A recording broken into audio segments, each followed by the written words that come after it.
ألم يجدك يتيما فآوى صدق الله العظيم وصدق النبي الكريم الرؤوف الرحيم ونحن على ذلك لمن الشاهدين والشاكرين والحمد لله رب العالمين۔ محترم سامعین و حاضرین کرام،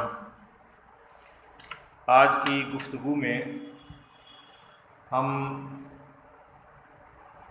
زیادہ تر حصہ گفتگو کا سیرت النبی سے متعلق ہم گفتگو کریں گے اور سنیں گے، جس طرح کہ چل رہا ہے موضوع ہمارا۔ اور پچھلے جمعے میں نے کچھ باتیں عرض کی تھی سیرت النبی کے حوالے سے۔ ابھی تک ہمارا جو بیان ہے وہ بعثت نبوی تک نہیں پہنچا، بعثت نبوی تک نہیں پہنچا، یعنی جو آپ نے اعلان نبوت فرمایا تھا وہاں تک ہم نہیں پہنچے۔ ابھی اس سے پہلے کے جو واقعات ہیں، جو نبی کریم علیہ السلام کی سیرت کے حوالے سے گفتگو ہے، وہ ہم کر رہے ہیں۔ تو آج کی گفتگو میں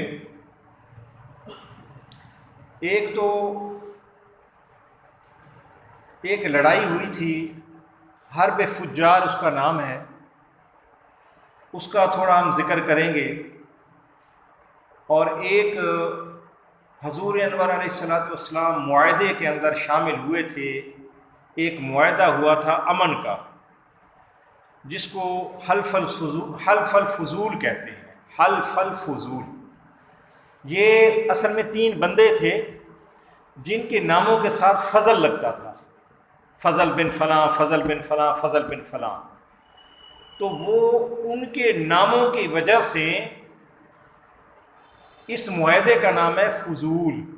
یہ وہ والا فضول نہیں ہے جس طرح ہم سمجھتے ہیں کہ فضول ہے، یہ نہیں، نام کی وجہ سے، کیونکہ اس کے اندر بندے تھے جن کا نام تھا فضل، تو ان کو جب جمع کے صیغے میں انہوں نے استعمال کیا تو فضول کہہ دیا، ٹھیک ہے نا؟ یعنی ایسا معاہدہ جس میں فضل نام کے بندے شامل تھے۔ تو حلف کا مطلب آپ کو پتہ ہے، یہ حلف اٹھانا، قسم اٹھانا۔ تو یہ اس طرح تھا کہ انہوں نے، لوگوں نے، مکہ کے قریشیوں نے، ہاشمیوں نے، جس کے اندر نبی کریم علیہ السلام پیش تھے، اس معاہدے کے اندر ایک معاہدہ کیا کہ ہمارے علاقوں کے اندر بد امنی بڑی پھیل گئی ہے، چورا چکاری بہت ہو گئی ہے، ڈاکہ گیری بہت ہے، اور دوسرے جرائم، شراب نوشی تو عام تھی، اور جوئے کے بھی بڑے شوقین تھے، وہ وہاں پر عام رواج تھا، اور بہت ساری وہ معاشرتی برائیاں ان کا شکار تھے، اور مظلوم کو کوئی داد رسی نہیں ملتی تھی، یعنی مظلوم کا کوئی ساتھی نہیں بنتا تھا۔ تو ظالم لوگ، طاقتور لوگ مظلوم پر حاوی تھے اور اس کو ظلم کی چکی میں پیستے تھے، اور غلامی کا دور تھا، غلام بنتے تھے لوگ، وہ آپ کو پتہ ہی ہے، بکتے تھے منڈیوں کے اندر، غلام انسان، وہ آپ کو پتہ ہی ہے۔ تو ان حالات کے اندر جو اس علاقے کے عرب کے، مکہ کے کچھ لوگ اچھے ذہن کے تھے۔ اب ایک بات یہاں پر میں آپ کو عرض کروں کہ اچھے لوگ کے ذہن ہر دور میں ہوتے ہیں، ہر دور میں ہوتے ہیں۔ اچھے لوگوں سے دنیا کبھی بھی خالی نہیں ہوتی ہے، چاہے جتنی مرضی برائی ہو یا معاشرے کا چلن خراب ہو چکا ہو، لیکن پھر بھی کچھ نہ کچھ لوگ، اگرچہ ان کی مقدار، تعداد کم ہوتی ہے، لیکن پھر بھی اچھے لوگ ہر معاشرے میں، ہر دور میں رہے ہیں، ہر دور میں رہے ہیں اچھے لوگ۔ تو حضور کے دور کے اندر بھی، نبوت سے پہلے، آپ کی ولادت سے پہلے، آپ کی بعثت سے پہلے بھی کچھ اچھے لوگ موجود تھے، جو حضرت ابراہیم علیہ السلام کی شریعت کو اور ان کے طریقے کو فالو کرنے کی کوشش کرتے تھے کہ جو حضرت ابراہیم، دین ابراہیمی ہے، دین حنیف ہے، دین حنیف، تو اس کے اوپر عمل کریں اور اس کی جو موٹی موٹی ضروری باتیں ان کے اوپر وہ عمل کرنے کی کوشش کرتے تھے۔ اور آپ کو یہ بھی پتہ ہونا چاہیے کہ اس معاشرے کے اندر کچھ لوگ ایسے بھی تھے جنہوں نے کبھی بتوں کی پرستش نہیں کی، ایسے لوگ بھی تھے۔ 4-5 لوگوں کا تو تاریخ دانوں نے، باقاعدہ سیرت نگاروں نے نام بھی لکھا ہے کہ فلاں فلاں بندے جو ہے یہ اس دور کے اندر بھی وہ بت پرستی نہیں کرتے تھے، کچھ لوگوں کا نام بھی لکھا ہے، ٹھیک ہے جی۔ تو ان لوگوں کو کہتے تھے حنفاء۔ یہ جو لوگ تھے نا جو یعنی بتوں کی پرستش نہیں کرتے تھے، ان لوگوں کا ایک نام بھی پڑ گیا تھا، حنفاء۔ حنفاء یہ حنیف سے نکلا ہے، دین حنیف ہے نا، حضرت ابراہیم کا دین جو ہے دین حنیف ہے، وہ ان کا لقب ہے نا حنیفہ، تو وہ ان کو جو چاہنے والے تھے ان کو کہتے تھے حنفاء، حضرت ابراہیم کی شریعت پر عمل کرنے والے لوگ، اور پرستش نہیں کرتے تھے بتوں کی، ان کو کہتے تھے حنفاء۔ کچھ لوگ وہ بھی موجود تھے، ہر دور کے اندر اچھے بندے ہوتے ہیں، تعداد تھوڑی ہوتی ہے لیکن ہوتے ہیں۔ تو ان سب لوگوں نے مل کر اور نبی محترم علیہ الصلوۃ والسلام نے اس معاہدے کے اندر بھرپور کردار ادا کیا، اور بعد میں کعبہ کے پاس جا کر نوجوانوں کو اس کے اندر شامل کیا گیا اس معاہدے کے اندر، اور قسم اٹھائی گئی کہ جو بھی مظلوم ہوگا ہم اس کی مدد کریں گے۔ ابھی سمجھ رہے ہیں نا؟ اور نبی پاک علیہ الصلوۃ والسلام نے نبوت سے پہلے اس معاہدے کی آپ نے تصدیق فرمائی، اس میں شرکت فرمائی، اس کی سربراہی فرمائی، سرپرستی فرمائی، کیونکہ یہ امن کے لیے ایک اچھا کام تھا۔ اور اس چیز کے اندر آپ شامل ہوئے کہ اگر کہیں پر کوئی مظلوم ہوگا تو ہم مظلوم کی مدد کریں گے، ظالم سے اس کو بچائیں گے، اور کہیں پر کوئی ناانصافی ہوگی تو اس کے خلاف ہم کھڑے ہوں گے۔ یہ ایک قسم کی انجمن بنی۔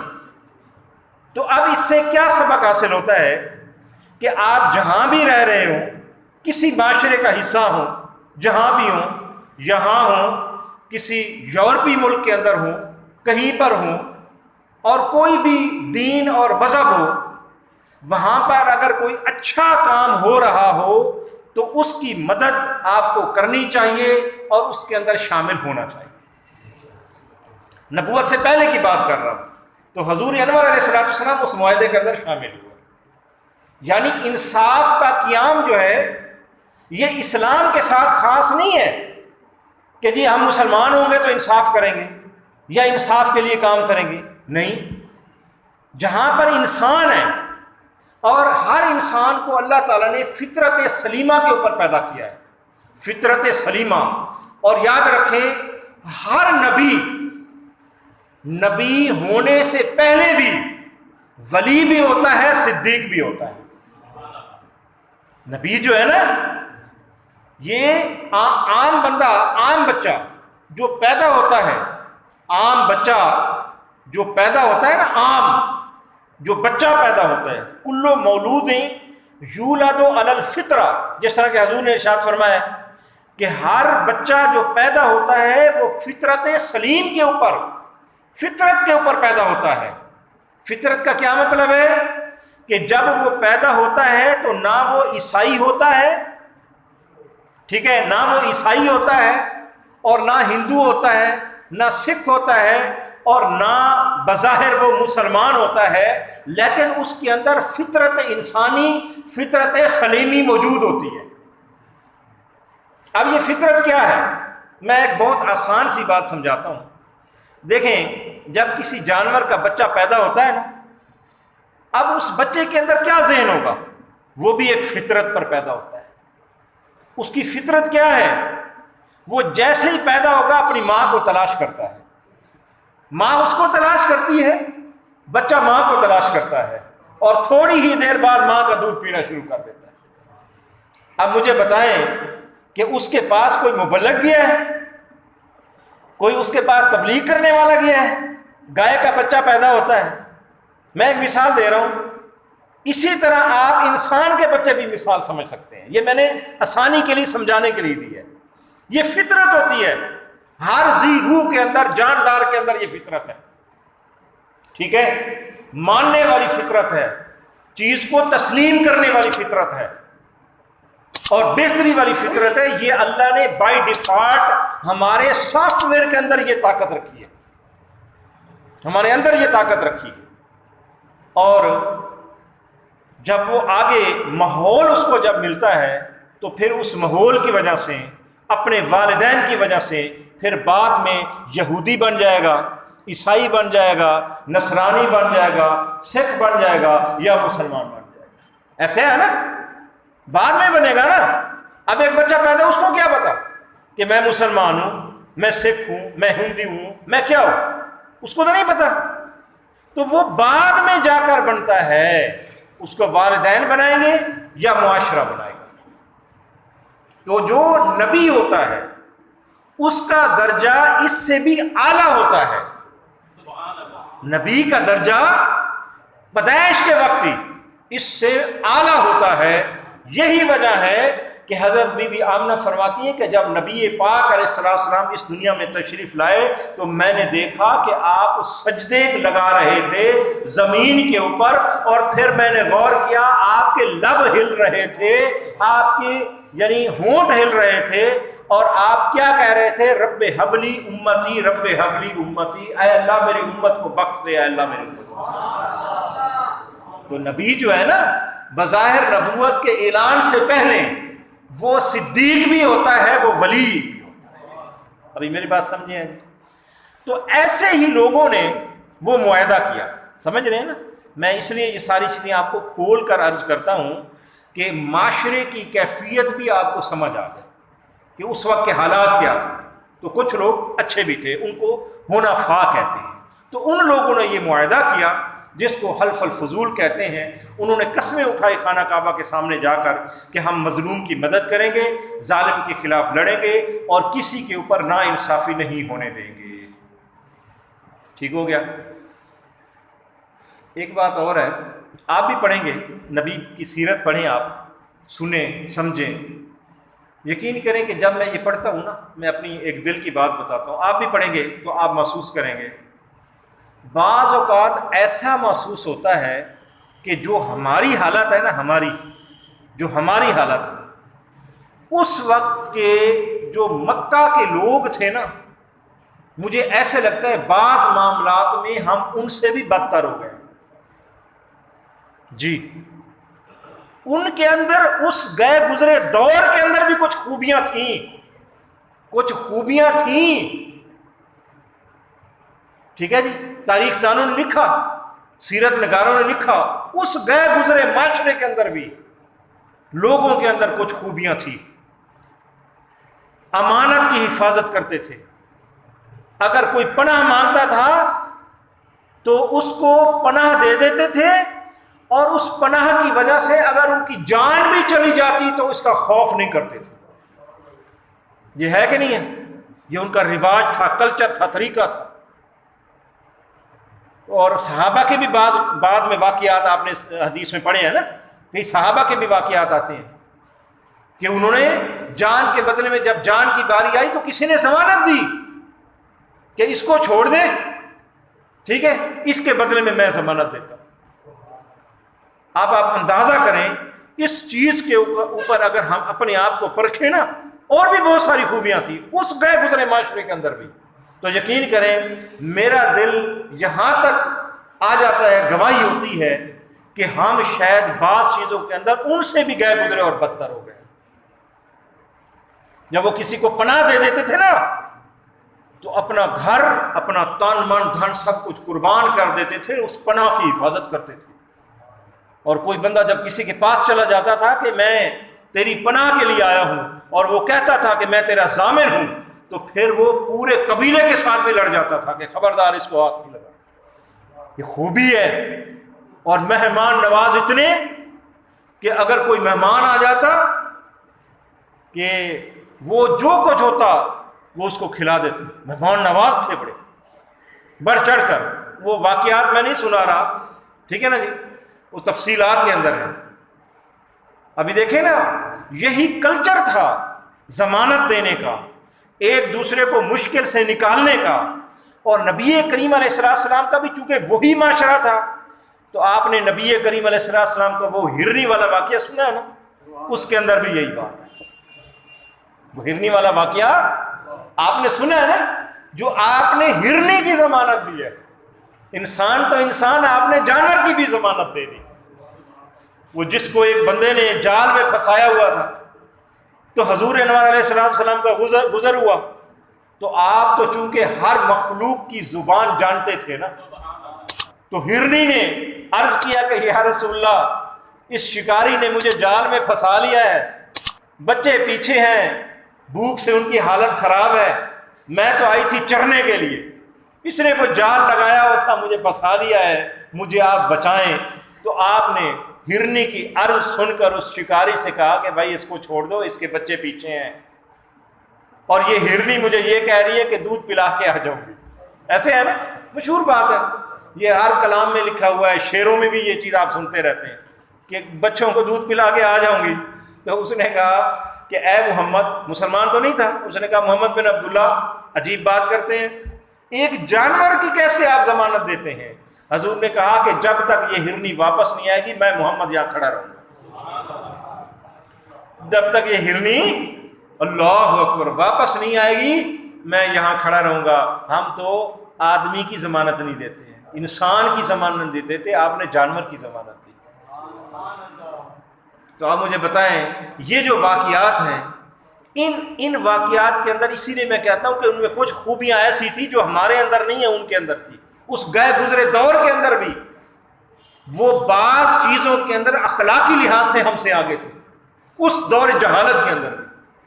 تو حضور نے ضمانت دی اور اس نے چھوڑ دیا اس ہرنی کو، وہ بھاگتی چلی گئی۔ وہ آپ کو مشہور بات ہے، اس نے جا کر دودھ پلایا ہوگا، اور حتیٰ کہ شام ہو گئی، ٹھیک ہے جی، اور سورج غروب ہونے سے پہلے تک کا وعدہ تھا، حضور نے کہا کہ سورج غروب ہونے سے پہلے یہ واپس آ جائے گی۔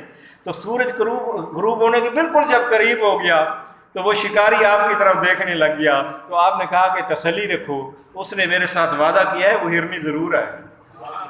اس نے کہا محمد، یعنی یہی کہا کہ عجیب بات ہے، جانور کے اوپر بھی کوئی اعتبار ہو سکتا ہے، جانور کی کوئی ضمانت ہے، اور پھر ایسے جانور کی جس کو پتا ہے کہ میں نے جا کر پھنس جانا ہے اور اس نے شکاری کو مجھے دے دینا ہے، تو پھر میری تو حالت ہی نہیں ہے، تو اس جانور نے کیسے آنا ہے؟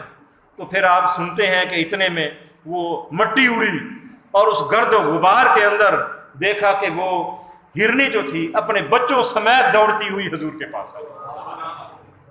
یہ معجزہ ہے نا حضور پاک کا، لیکن اس میں ضمانت بھی ہے۔ تو پھر یہ معجزہ دیکھ کر وہ کافر جو تھا مسلمان ہو گیا۔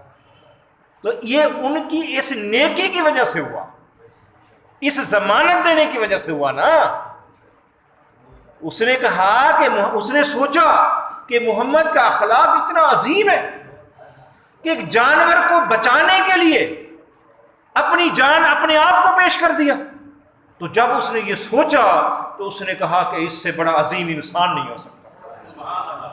اصل میں کردار تھا نا کہ جب جانور کو بچا رہا ہے تو یہ وہ بندہ ہے جو مجھے بھی بچائے گا، جو سب کو بچائے گا، اسی کے لڑ لگ جاؤ۔ تو چنانچہ وہ کلمہ پڑھ کر مسلمان۔ تو یہ بات اس لیے میں نے کی ہے کہ بعض چیزوں کے اندر ہم اس معاشرے سے بھی بدتر ہو گئے ہیں جناب۔ اگر یہ آپ پڑھیں نا، اس سے بھی گئے گزرے حالات کے اندر کئی چیزیں ہماری چلی گئی، ان کے اندر کچھ خوبیاں آپ کو تاریخ میں مل جائیں گی، ٹھیک ہے۔ تو نبی کریم علیہ السلام موضوع کو آگے چلاتے ہیں کہ اس معاہدے میں شامل ہوئے، وہ امن کا معاہدہ تھا۔ اس کا مطلب کیا ہے کہ جہاں پر بھی امن کا معاہدہ ہو اس معاہدے میں ہمیں شمولیت کرنی چاہیے، یہ نبی کی سنت ہے۔ شرارت میں نہیں، لڑائی میں نہیں، ٹھیک ہے، جہاں پر لڑائی ہو رہی ہو، لڑائی بھڑکانے کے لیے نہیں بلکہ لڑائی کے وہ ٹھنڈا کرنے کے لیے شرکت کرنی چاہیے۔ حضور لڑائیوں کو، مخالفت کو اور دشمنیوں کو بجھانے کے لیے آئے، بجھانے کے لیے۔ اور آپ کی ایک وہ جملہ مجھے یاد آ گیا، آپ نے فرمایا کہ یہ جو اس معاہدے میں شامل ہوا تھا نا، بعد میں آپ نے فرمایا اگر کوئی مجھے اس کے بدلے میں سرخ اونٹ بھی پیش کرتا نا تو میں وہ نہ لیتا، بلکہ یہ امن والا معاہدہ مجھے اس سے زیادہ قیمتی لگا۔ یعنی امن کی طرف ہم نے جانا ہے، لڑائی کی طرف نہیں جانا ہے۔ تو حضور لڑائیاں اختلاف بجھانے کے لیے آئے، اس کو بھڑکانے کے لیے نہیں آئے۔ اور ہم اپنا کردار بھی دیکھ لیں کہ ہم کیا کردار کرتے ہیں۔ میاں بیوی کی لڑائی ہو جائے، بس جناب وہ 2-4 بندے ادھر کان بھرنے کے لیے آ جائیں گے، 2-4 بندے ادھر آ جائیں گے، وہ جس کے پاس بندہ جائے گا وہ بھی اس کو بھڑکائے گا، بیوی جائے گی وہ بھی اس کو بھڑکائیں گے، بھی ٹھیک ہے جناب لگے رہو۔ مخالفت کو بھڑکاتے ہیں، بجھاتا کوئی نہیں ہے۔ قرآن کہتا ہے وَالصُّلْحُ خیر، صلح کے اندر بھلائی ہے، خیر ہے، صلح کے اندر بہتری ہے، خیر ہے۔ تو ہم شر کی طرف جاتے ہیں، آگ بھڑکانے کی طرف جاتے ہیں۔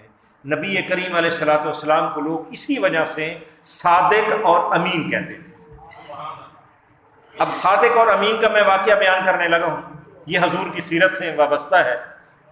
جب نبی کریم علیہ السلام کی عمر مبارک کوئی 35 سال کے قریب ہوئی تو اس وقت یہ ہوا کہ خانہ کعبہ کی تعمیر ہو رہی تھی دوبارہ۔ اچھا میں تھوڑی سی خانہ کعبہ کی تاریخ بیان کرتا ہوں، ایسا ہے نا جی، خانہ کعبہ کی تاریخ بیان کر کے پھر میں یہ واقعہ بیان کروں گا۔ حضرت آدم علیہ السلام جب اس زمین ہمارے پلانٹ کے اوپر آئے، زمین کے اوپر کرۂ ارض کے اوپر آئے، اب یہ بھی آپ سمجھیں کہ یہ ساری زمینیں پورٹل ہیں اور مختلف اللہ تعالیٰ نے یہ طبقے کائنات کے بنائے ہوئے ہیں، اور یہ صرف زمین نہیں ہے، یہ صرف زمین نہیں ہے، اس سے بڑی بڑی اور جگہ ہیں جہاں پر اللہ کی مخلوقات رہ رہی ہیں۔ بہت لامحدود دنیا ہے اور اللہ کی کائنات ہے، ٹھیک ہے نا۔ تو اس جب زمین کے اوپر تشریف لے آئے، اور آپ کو پتہ ہے کہ وہ سری لنکا کا جو جزیرہ ہے سرادیپ، وہاں پر وہ اترے اور عرب کے علاقے کے اندر حضرت اما حوا سلام اللہ علیہا کو اتارا گیا، اور پھر یہ جدا ہو گئے۔ تو اس کا مطلب یہ ہے کہ بعض اوقات میاں بیوی میں جدائیاں بھی آ جاتی ہیں، ٹھیک ہے نا۔ تو اس سے پریشان نہیں ہونا چاہیے، ایسا وقت بھی آ جاتا ہے، ان میں بھی جدائی آ گئی، جدائی پڑ گئی نا، جدائی پڑ گئی۔ حضرت آدم ادھر رو رہے ہیں جناب، ٹھیک ہے، اس وجہ سے بھی کہ ادھر جنت سے جدا ہوئے، اور اس وجہ سے بھی کہ حضرت حوا سے جدا ہوئے۔ 2 جدائیاں تھیں نا، جنت سے بھی جدا، حوا سے بھی جدا، اور حضرت حوا کی بھی یہی حالت تھی۔ تو چنانچہ کتنا عرصہ مختلف روایتوں کے اندر لکھا، کئی سال تک وہ ایک دوسرے کو ڈھونڈتے رہے، اور پھر مقام عرفات کے اوپر جا کر ایک دوسرے کو ملے اور پہچانا۔ یہ جو مقام عرفات ہے نا، جو جہاں پر وقوف عرفات کہتے ہیں، عرفات کا لفظ کا مطلب یہی ہے، عرفات کا لفظ نکلا ہے عرفہ سے، اور یوم العرفہ جس کو آپ کہتے ہیں، یوم العرفہ کیا ہے؟ یوم العرفہ کا مطلب یہی ہے، اس کے اندر 2 چیزیں آتی ہیں۔ یوم العرفہ کو یوم العرفہ اس لیے کہتے ہیں کہ حضرت ابراہیم نے بھی پہچانا تھا کہ مجھے کیا حکم دیا جا رہا ہے، وہ قربانی کا اس دن، اور دوسرا اس کے اندر یہ لکھا گیا، روایات لکھی گئی کہ اس میدان کے اندر حضرت آدم اور حضرت حوا نے ایک دوسرے کو پہچانا تھا، اس لیے اس کو میدان عرفات کہتے ہیں، ٹھیک ہے نا جی۔ تو خانہ کعبہ کی تاریخ میں بیان کر رہا تھا، آپ بھول جاتے ہیں میرے خیال میں۔ اچھا، تو سب سے پہلے حضرت آدم علیہ السلام جب اس دنیا کے اوپر تشریف لائے، یہاں سے ہماری بات چلی تھی، تو اس سے پہلے 7ویں آسمان کے اوپر جو ایک قبلہ ہے وہ فرشتوں کا قبلہ ہے، اس قبلے کا نام ہے بیت المعمور، وہ فرشتوں کا قبلہ ہے، بیت المعمور، وہاں پر فرشتے عبادت کرتے ہیں۔ کچھ فرشتے ایسے ہیں جو ہمیشہ سجدے میں رہتے ہیں، کچھ فرشتے ایسے ہیں جو رکوع میں رہتے ہیں، کچھ قیام میں رہتے ہیں، کچھ تسبیح کرتے رہتے ہیں، ایک ایک حالت ہے ان کی۔ ان ساری حالتوں کو ملا کر خدا نے ہمیں یہ نماز عطا فرمائی ہے۔ یہ درمیان میں نے آپ کو یہ عرض کر دیا ہے۔ تو وہ جو بیت المعمور ہے آسمانوں کے اوپر، اس کے بالکل نیچے جہاں پر خانہ کعبہ ہے، اللہ تعالیٰ نے حضرت آدم کو حکم دیا، حضرت آدم کی درخواست پر، کیونکہ وہاں پر قبلہ دیکھتے تھے نا، تو جب آئے تو کہا کہ یہاں قبلہ نہیں ہے، میرا دل نہیں لگتا، تیری یاد کے لیے کوئی عمارت، کوئی نشان ہونا چاہیے۔ تو اللہ نے جبریل کو بھیجا، مختلف مقدس پہاڑوں کے پتھر لے کر آیا اور زمین کے اندر بنیادیں کھودی، اور حضرت آدم نے وہ پہلی تعمیر کی۔ ٹھیک ہو گیا جی؟ خانہ کعبہ کی جبل قبیس ہے، اور جبل یہ رحمت، اور یہ جو جودی پہاڑ تھا، یہ مختلف ان کا پہاڑوں کا ذکر آتا ہے کہ وہاں سے وہ پتھر اور چٹانیں اور لے کر آئے، فرشتے لے کر، تو اس کی بنیادیں بنی، اور حضرت آدم علیہ السلام پہلے معمار ہوئے خانہ کعبہ کے۔ ٹھیک ہو گیا جی؟ اس طرح سلسلہ چلتا رہا۔ بعد میں طوفان نوح آیا، طوفان نوح، اور طوفان نوح آپ کو پتہ ہے پوری روئے زمین کے اوپر پھیلا تھا۔ تو جب طوفان نوح آیا تو اس پانی کی وجہ سے خانہ کعبہ کی جو اوپر دیواریں تھیں وہ گر گئیں، اور سارا پانی پھیل گیا، اوپر مٹی آ گئی، اور مٹی کی وجہ سے، دیواریں گرنے کی وجہ سے اس کی جو بنیادیں تھیں وہ غائب ہو گئی، اوپر مٹی آ گئی اور وہ نیچے دب گئی۔ ٹھیک ہے جی؟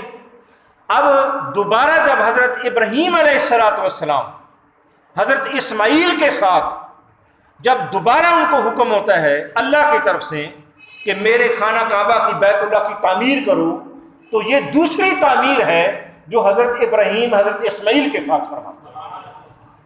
اب سمجھے کہ وہ دیواریں نیچے نکل آئیں، جب انہوں نے کھودا تو دیواریں بنیادیں نکل آئیں، ان بنیادوں کے اوپر انہوں نے دیواریں بنائی، حضرت ابراہیم اور حضرت اسماعیل علیہ السلام نے وہ دیواریں بنائی۔ وہ باقی تفصیل آپ کو پتہ ہے، کیسے پتھر لگاتے تھے اور ساری چیزیں ایسے۔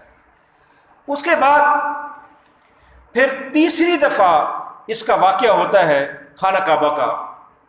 ایک دفعہ عبداللہ بن زبیر بناتے ہیں، اور پھر آخری دفعہ جو ہے وہ حجاج بن یوسف بناتے ہیں۔ میں اگر ساری تفصیل بیان کروں تو وہ بات لمبی ہو جائے گی، اگلا میرا موضوع رہ جائے گا۔ تو آخری میں کہتا ہوں کہ جو آخری اس وقت آپ کے سامنے ہے، حضرت ابراہیم نے اور بعد میں حضرت عبداللہ بن زبیر نے، باقی انہوں نے جو بنایا تھا، وہ ان کا جو دروازہ تھا وہ 2 دروازے تھے اور آمنے سامنے لگے ہوئے تھے، آمنے سامنے لگے ہوئے تھے خانہ کعبہ کے اندر، اور لوگ اس کے اندر گزرتے تھے۔ جو آخری بنایا نا حجاج بن یوسف نے، اس نے دروازہ ایک کر دیا، دوسرا دروازہ بند کر دیا، اور اس دروازے کو ہائٹ کے ساتھ لگا دیا، اوپر لگا دیا، کیونکہ اس کے اندر وہ بادشاہوں والا جراثیم تھا، بادشاہوں والا، ملوکیت والا، سمجھ گئے نا؟ اور اس نے یہ سوچا کہ اس کو تالا لگا دیں گے اور اس کو بلند کر کے دروازہ لگاتے ہیں، تاکہ جس کو ہماری مرضی آئے گی کھول کر اندر جانے دیں گے، ہماری مرضی نہیں آئے گی تو تالا بند رکھیں گے۔ ابھی سمجھیں؟ ٹھیک ہے؟ پہلے ایسا نہیں تھا، یہ حضرت ابراہیم نے ایسا نہیں بنایا تھا، ہر بندہ خانہ کعبہ کے اندر جاتا تھا، زیارت کرتا تھا۔ بات سمجھے ہے نا؟ یہ لوگوں کے تکبر کی وجہ سے ایسا ہے۔ میری بات سمجھے میں کیا کہہ رہا ہوں؟ یہ لوگوں کے، بادشاہوں کے اور لوگوں کے، اور جو قبائلی تفاخر تھا ان کے اندر، اور غرور اور تکبر تھا، یہ اس کی وجہ سے خانہ کعبہ کی جو بلندی ہے، یعنی دروازے کی، یہ اس وجہ سے بلند لگایا گیا ہے، اور پھر اس کو تالا لگایا جاتا ہے۔ اگر سارے بندے ایک ایک کر کے اپنی ترتیب کے ساتھ اس میں سے گزر جائے تو کوئی حرج تو نہیں ہے اس کے اندر، آپ بھی گزر جائیں تو کوئی حرج نہیں اور کوئی منع بھی نہیں ہے۔ ٹھیک ہے؟ تو نبی کریم علیہ السلام کی ایک حدیث پاک بھی آتی ہے اسی سلسلے کے اندر۔ آپ نے حضرت عائشہ سے یہ فرمایا تھا کہ اے عائشہ، اگر مجھے تیری قوم کے اندر فتنے اور انتشار کا ڈر نہ ہوتا نا، ٹھیک ہے نا، تو میرا دل کرتا ہے کہ خانہ کعبہ کو اسی طرح بنا دوں جس طرح میرے باپ ابراہیم نے بنایا تھا۔ سمجھ گئے کہ ایک تو انہوں نے وہ حتیم کو باہر نکال دیا نا بعد میں، حتیم والا حصہ، تو وہ بھی خانہ کعبہ کے اندر تھا، حضرت ابراہیم نے جو بنیادیں رکھی، جو حتیم ہے، حضرت ابراہیم نے یہاں پر بنیاد رکھی تھی، تو حضور نے کہا کہ میرا دل کرتا ہے کہ میں اپنے جد امجد، جو میرے جد امجد ہیں، ان کی بنیاد کے اوپر میرا دل کرتا ہے کہ میں خانہ کعبہ کو دوبارہ ترتیب کروں. لیکن یہ لوگ، اس کے اندر لوگ نئے نئے مسلمان بھی ہو رہے تھے، قبائلی سسٹم تھا. تو آپ نے یہ سوچا کہ اگر میں اس کام کو، یعنی آپ نے حکمت کے خلاف سمجھا، حکمت کے خلاف، کہ اگر ایسا کروں تو شاید لوگوں کو یہ چیز کچھ ناگوار گزرے یا انتشار کا باعث ہو. تو اس کا مطلب کیا ہو گیا کہ بعض چیزیں انتشار سے بچنے کی وجہ سے بھی بندہ چھوڑ دیتا ہے، اگرچہ وہ ٹھیک ہوتی ہیں. اس سے یہ سبق بھی حاصل ہوتا ہے. اب اس کی ایک اور مثال بھی میں دیتا ہوں. جب بعد میں حضرت ان کی آئی عبداللہ بن زبیر کی، تو انہوں نے پوچھا امام مالک سے پوچھا گیا کہ کیا میں دوبارہ اس طرح نہ بنا دوں؟ تو انہوں نے ان کو منع کر دیا کہ پھر جو بھی بادشاہ آئے گا وہ اپنے طریقے سے اس کو بنانا شروع کر دے گا، لہٰذا اب جیسے بن گیا ہے بس ٹھیک ہے، اس کو رہنے. ابھی سمجھے ہیں نا؟ تو یہ آخری تعمیر جو ہے حجاج بن یوسف کی ہے، اور اسی کے اوپر یہ چیزیں چل رہی ہیں. اب یہاں پر اچھا، خانہ کعبہ کی تعمیر کی بات ہم کر رہے تھے. تو نبی کریم علیہ الصلوۃ والسلام اب قریشیوں کی جو 5ویں دفعہ تھا نا، وہ قریشیوں نے بنایا تھا. 4 میں نے ذکر کیا، ایک جان بوجھ کے چھوڑ دیا تھا، وہ 5واں بھی ذکر کر رہا ہوں میں. اگر آپ میری بات کو غور سے بعد میں ذہن میں دہرائیں گے، سمجھ آ جائے گی میری بات. حضرت آدم، حضرت ابراہیم، عبداللہ بن زبیر، حجاج بن یوسف، 5ویں دفعہ رہ گیا ہے.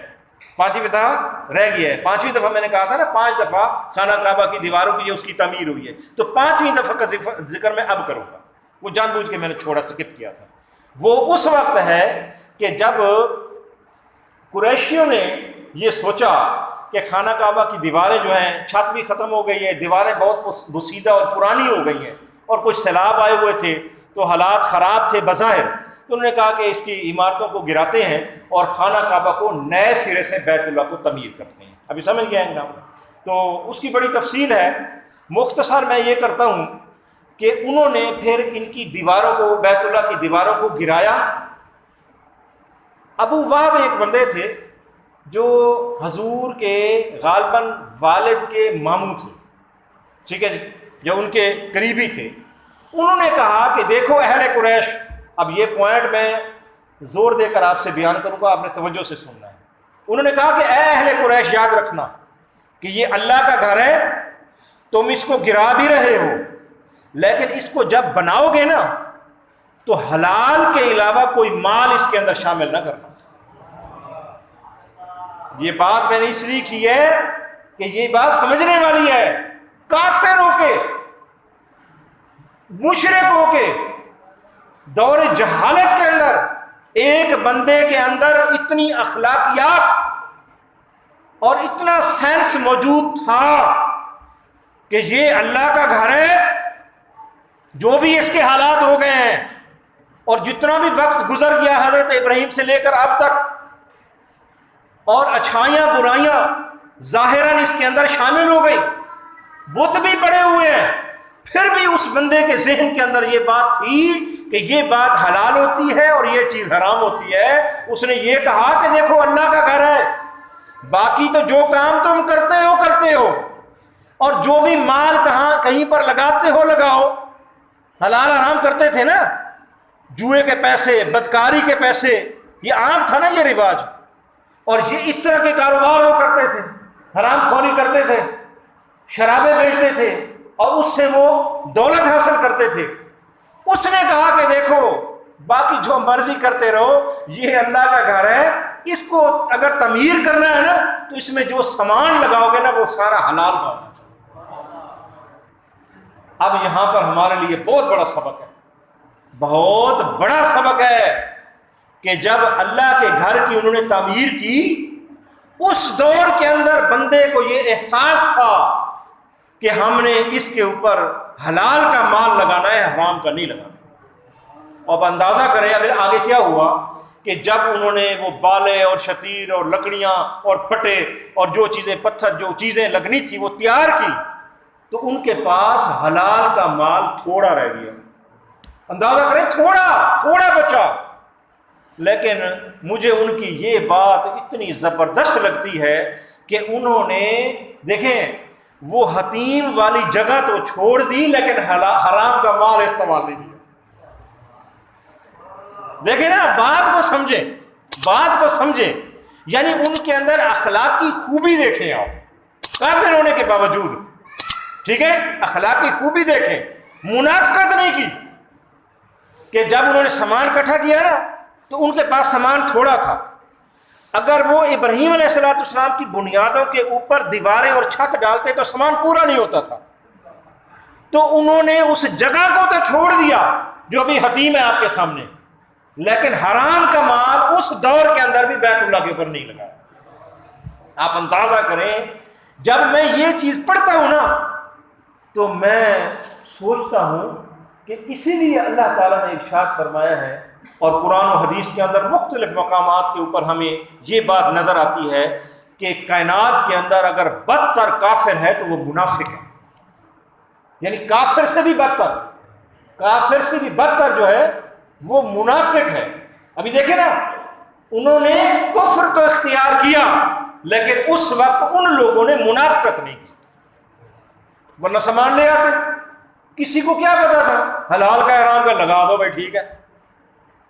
اب یہاں پر جملہ بنتا ہے کہ ہم اس کی احتیاط نہیں کرتے. ایسا ہے نا، ہم اس کی احتیاط نہیں کرتے. تو اب یہاں پر رکھ کر ہم دیکھیں، اپنے معیار اخلاق کو دیکھیں، اور وہ کافر ہونے کے باوجود اس بندے کے اندر یہ خوبی تھی کہ اس نے اس چیز کو منفی کیا کہ یہ اللہ کا گھر ہے، جو لگائیں گے حلال لگائیں. اور ہم کیا کرتے ہیں، ہم اپنے، ابھی یہاں پر یہ بات سمجھنے والی ہے، ہم کیا کرتے ہیں، ہماری یہ سوچ ہوتی ہے بالعموم اکثریت کی، ٹھیک ہے، کہ حرام کا مال اکٹھا کر کے اس میں سے صدقہ کر کے ہم سمجھتے ہیں ہماری بخشش ہوگی. ایسا ہے کہ نہیں؟ یہ وہ حقیقت ہے جو میں بیان کر رہا ہوں.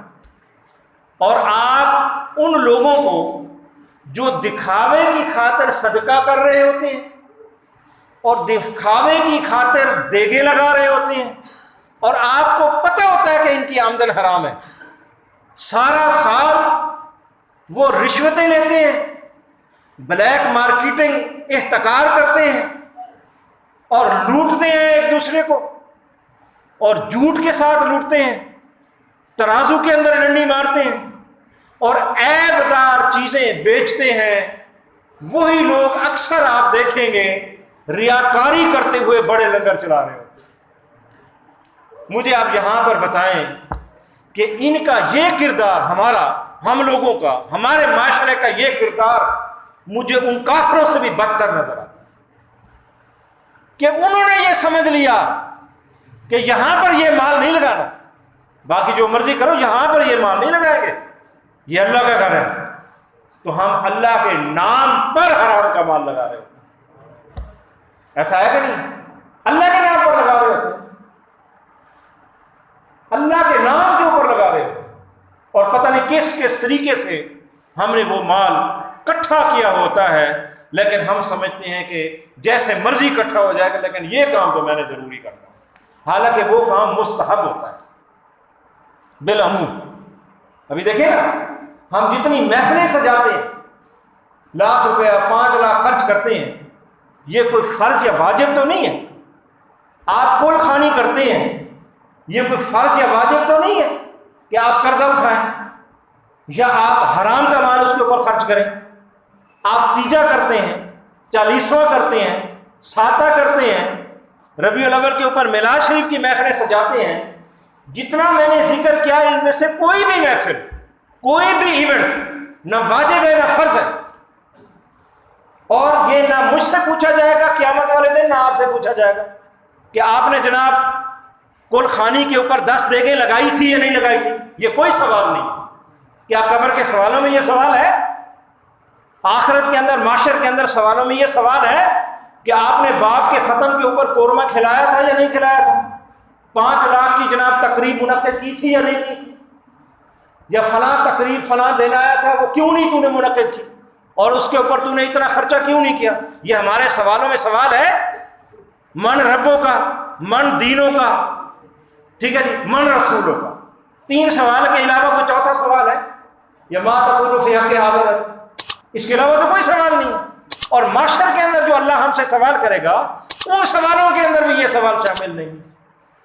تو میں اس لیے یہ بات زور دے کر بیان کر رہا ہوں کہ یہ بھی ہمارے معاشرے کا ایک فنامنا ہے کہ ہم ان رسومات کے اندر اگرچہ مستحب ہے، میں ان کو ناجائز نہیں کہہ رہا، لیکن اس کے اندر ہونے والے وہ اعمال اور طریقے، اور جس طریقے سے کسی مجبور اور بے بس کو مجبور کیا جاتا ہے.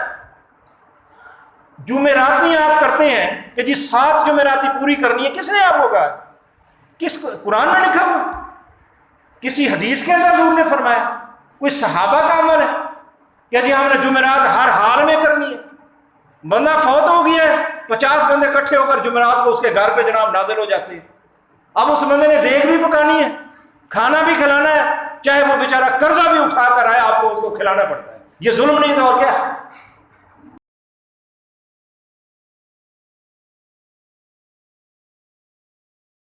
ہاں، جو کر سکتا ہے، جو استطاعت رکھتا ہو وہ کرے، منع نہیں ہے، لیکن یہ لاگو بھی نہیں، یہ کوئی ضروری بھی نہیں. تو میں اسی سلسلے کے اندر یہ بھی عرض کروں گا کہ ابھی ہمارے میلاد النبی کی محفلیں ابھی بھی ہو رہی ہیں، ٹھیک ہے، میں ان کے خلاف نہیں ہوں. دیکھیں، میں جتنا بیان کرتا ہوں میلاد مصطفیٰ، تخلیق محمد کے اوپر جو میں نے بیان کیا، ٹھیک ہے جی، لیکن جہاں پر جو ہمارے غلط رویے ہیں ان رویوں کو بھی بیان کرنا بڑا ضروری ہے. مجھے کچھ دوستوں نے بتایا کہ اسی ہمارے علاقے کے اندر خواتین کی، یہ ان کے کئی ہوئی بات کے اوپر میں بات کر رہا ہوں، دروغ برگردین راوی ہے کہ خواتین کی محفل میلاد ہوئی ہے. اب آپ کو اس سے زیادہ پتہ ہوگا، مجھے نہیں پتا.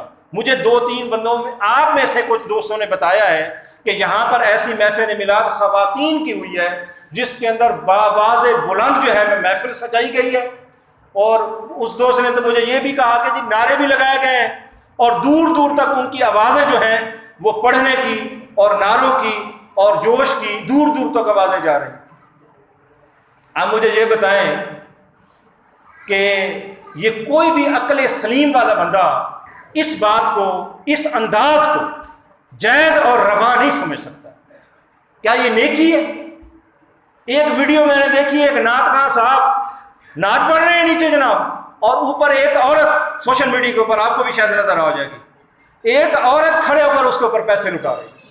بتائیں، وہ نعت پڑھ رہا ہے جوش سے، ایک عورت کو جناب جوش آیا، پیسے پکڑے، اس کے اوپر جناب پیسے پھینک رہی ہے. بتائیں، ذکر کس کا ہو رہا ہے؟ نبی مصطفیٰ کا، جس نے اپنی بیٹی کو کہا تھا کہ بیٹی پردے کے بارے میں، تو انہوں نے کیا کہا تھا کہ وہ تو فلاں صحابی فلاں بندہ جو ہے وہ تو نبینہ ہے، وہ تو دیکھ ہی نہیں سکتا.